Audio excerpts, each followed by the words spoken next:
qualifying so well, and I was happened to walk by and see that gun, so I think it looked good on my trophy case. Hey, how about a little gun humor? He's going to give it a shot. Thanks, Krista. Here's our Sponsifier track description, brought to you by Toyota Racing. This 1.5 miles is banked 24 degrees in the corners, 5 on the straightaways. The front stretch, being D-shaped, is much longer than the back. And the one thing that makes this track so unique, and Darrell has raced here, is you see that 24 to 5 degrees. It happens in a hurry. The transition is quick getting into the corner, quick getting out. It'll dump you getting off the corner. I can tell you that. It'll slap right out into that wall. But one of the things I'm looking at, Larry, and I think it's going to cause these guys a little bit of trouble getting into turn 3, is you got a pretty big tailwind down the back straightaway. Now the grandstands will kind of shed that wind away from you going into turn 1, but when you head down the back, NASCAR Sprint Cup Series qualifying presented on speed by Subway. David Reagan quickest so far to 28:45. Bobby Labonte carrying the re-election campaign of Rick Perry for governor of Texas on the TRG Racing Chevrolet. You saw right there, Bobby has 2 poles here at Texas Motor Speedway. Did that, of course, when he was driving for Joe Gibbs Racing in that 18 cars he did for a number of years. seems to me like if I was running against Governor Perry, then I would have a car out here to compete with my Rick Perry car. Would make sense. Then they'd have to qualify at the same speed, so they'd stay within the equal time rule. Oh yes, by all means. You know, bound by as broadcasters or something. Fair and balanced. Yes. Yeah, we decide and then you decide. 28.93 for Bobby Labonte. That's exactly what Bobby ran in practice. Now Bobby looks like he's going to be the first car to go for a second lap. I think not. I think not. He did not like what he... Stewart quickest, Sam Hornish. Greg Biffle, Chevy Dodge Ford, with Kyle Busch the quickest Toyota in 7th. Here is Kevin Conway in the Extends Ford, racing out of a top 35 spot, so he'll be in the show on Sunday. And after Conway, we will move to knockout qualifying. Kevin has only one NASCAR start here. Nationwide race last fall, started 31st, finished in the top 20. Yeah, you know, I keep bragging on this kid because I am impressed with this. He hasn't done anything spectacular. That's what I'm impressed with. Right. He's just been out there logging laps, getting seat time. I really think this team, I think this driver could step up when he gets some more experience. Let him make one trip around the circuit, and then when we come back the second go around, you know, things should step up. You know, certainly looks like he's in line to win the Robestos Rookie of the Year. You know, It's only he and Terry Cook right now. Well, they've been finishing races, and that's the key to staying in the top 35. It's solid. Solid. Yep. Last week at Phoenix, we saw quite a cat and mouse game among the starting parkers. Not in qualifying, but in the race, where one of them pulled into the garage area, sat there in his car, waited for someone else to come into the garage, and then sped back out. And this was repeated so many times, we kind of lost count. These are the drivers who must qualify on time, and they are not all start and park cars. Some of them are intending to run the entire race. Bill Elliott is a past series champion, so we know he will race on Sunday. That leaves 7 positions available for the other 10 drivers to fight over. And here we go with Michael McDowell of Glendale, Arizona, who has 3 nationwide series starts here and 2 cup starts, both in Toyotas. Well, and one of the most famous crashes I think I've ever seen in my entire career, right here, going down into turn 1. I don't think I ever saw a car wreck so hard, fly into so many pieces, and the driver race the next day. He walked away. Yep, it was a horrible crash. Eddie Gossett said this morning, Michael McDowell is driving the pace car on Sunday. I thought, oh, well, that's cool if he doesn't have a ride. And here he is practicing the qualifying. It took a while to figure out that the Doobie Brothers, Michael McDowell, will be driving the pace car. Michael's first lap, 28.72, and unless you really lay a good lap down, I think we'll see most of these go-or-go-home boys probably run that second lap. Now there's some talent. You know, I assumed they were going to block off the interstate for the drag strip. That's the only thing I could think of. The drag strip they're going to build here instead of the one at Atlanta. Because there's trucks on it right now. They will build one here. Joe Nemechek. You can go to frontrowjoe.com and be the next sponsor on the number 87. Crosby Roofing is with Joe this week, trying to put his number 87 Toyota into the field. I mean, Joe would tell you, he doesn't have to have hundreds of thousands of dollars to race each race. He just wants to put enough on there to pay the expenses, pay the tire bill, pay the engine bill, and he'll race. It'd be nice to see him get to run all day, which he says when he has sufficient sponsorship, they will do. Right now, all you really want to do is run a little quicker than a 28.72. That'd make you feel pretty good that you will race on Sunday. Not locked in yet. This looks like the low 60s, Larry. This is a good lap. Better yet. Yeah, that's exactly what it's going to be. It's going to be in the low 60. In fact, it will be a 28.60. Puts him 22nd quickest. Not locked in yet, but I think you'll be in good shape with that. I don't know if I'd go ahead and run this second lap. But y'all right, that is the low 60s. we got something right. Joe qualified 15th in Las Vegas. He was one of 5 drivers who did not make this race last year.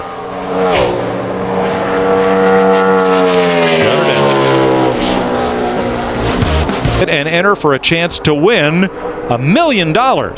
And other exciting prizes like a 2010 Roush Stage 3 Mustang. Entries close 3 p.m. on Sunday.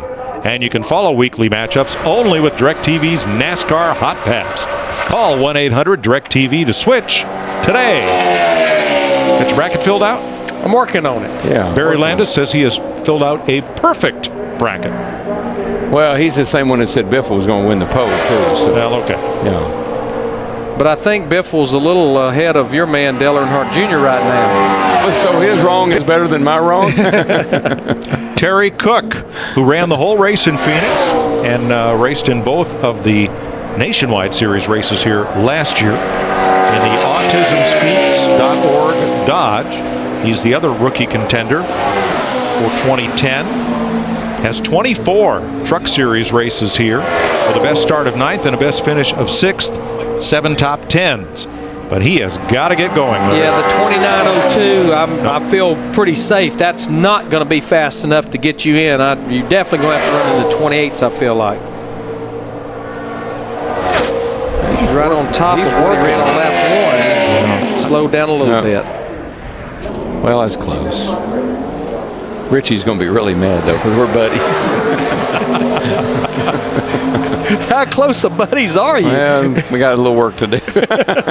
Here's Reed Sorensen in the Dollar General Toyota, who attempted at Daytona, but the number 32 did not make the field there. And so they have a full-time Nationwide Series effort and a very part-time Sprint Cup effort out of Braun Racing. And Reed's had some pretty good runs in that Nationwide Series car for Braun Racing. I bet he picks up over what he practiced. He was actually 6th quickest of the go-or-go homers at a 28.92. Right now, he's not looking very good. Lost a lot of time in 1 and 2 out of the throttle. Boy, he couldn't get close to the throttle. And the same here, he's coasting a long way before he picks the gas back up. I'd like to see about a 75 to have any degree of feeling like being in the show. A 70 would be really good. 28.91 for Reed. He is quicker than Terry Cook. But right now, the bottom 3, not counting Bill Elliott, who has that provisional, are McDowell, Sorensen, and Cook are the bottom 3. I'm like you, Mike. I don't have a good feeling about anything in the 90s or certainly outside the 28-second bracket. Well, if he could just get back to the gas, but he's having to wait so long. It's killing his lap time. Now, he may be the first car to pick up on lap 2. Yes. 1 spot. 36th, 28.8. It's hit the wall. Yeah. A little front end damage. Lost his splitter. Chocolate and vanilla. Hard to believe. How diplomatic. Hard to believe Tony's been here for 400 races. Yeah. Max Pappas in the Geico number 13 has 1 nationwide and 1 truck race here. He's been in 6 races this season. He's qualified for every race but Bristol. Take a second to tell you who's not here. Raymond Key, Look at Heat Up Booty. Motorsports. Booty's been sitting there for an hour. That's right. Watching his car go. The number 90 team has elected to drop back to a part-time schedule. Casey Mears had been their driver. They had Scott Riggs last week and were on their way to a good top 15 finish when Riggs cut down a tire, prompting the last caution of the race. So the 90 car is not here. And Tommy Baldwin Racing has cut back from 2 cars to 1. It looks like Max Pappett's going to put himself in the show. Yeah, he's working on it. Looking pretty good here. Yeah, he was the fastest of the go homers, and I think he's going to be in great shape here. Nice lap, 26th with a 28.62. Tell him, Booty. Tell him, Booty. He will join Joe Nemechek and be in the show for tomorrow. And that you're in. Atta boy. That There you leaves go. the bottom 3 as McDowell. NASCAR's weekend in Texas continues later tonight here on Speed with ARCA Racing, 7:30 Eastern. Tomorrow, 2 sessions of Sprint Cup Series practice right here on Speed. Sunday begins with NASCAR Race Day on Speed. The Sprint Cup Series race is on Fox, followed by NASCAR Victory Lane on Speed as coverage of NASCAR continues all weekend long on Fox and Speed.